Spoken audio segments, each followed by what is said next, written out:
ঈশ্বৰৰ নামত শপত লওঁ যে বিধিৰ দ্বাৰা স্থাপিত ভাৰতৰ সংবিধানৰ প্ৰতি মই প্ৰকৃত বিশ্বাস আৰু আনুগত্য পোষণ কৰিম। মই ভাৰতৰ সাৰ্বভৌমত্ব আৰু অখণ্ডতা অক্ষুণ্ণ ৰাখিম।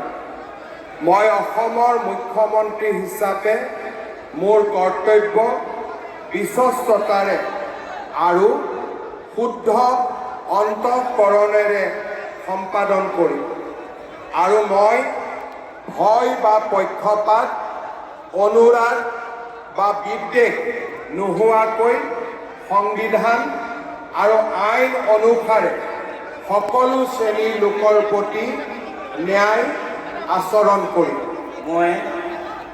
মই শ্ৰী হিমন্ত বিশ্ব শৰ্মা ঈশ্বৰৰ নামত শপত লওঁ যে মই অসমৰ মুখ্যমন্ত্ৰী হিচাপে মোৰ কৰ্তব্যৰ যথাযথ সম্পাদনৰ বাবে আৱশ্যক হোৱাৰ বাহিৰে মই এনে বিষয় যি অসমৰ মুখ্যমন্ত্ৰী হিচাপে মোৰ বিবেচনাৰ বাবে অনা হ'ব বা মোৰ জ্ঞাত হ'ব তেনে বিষয় মই কোনো ব্যক্তি বা ব্যক্তিসকলৰ ওচৰত প্ৰত্যক্ষ বা পৰোক্ষভাৱে অৱগত বা প্ৰকাশ নকৰিম।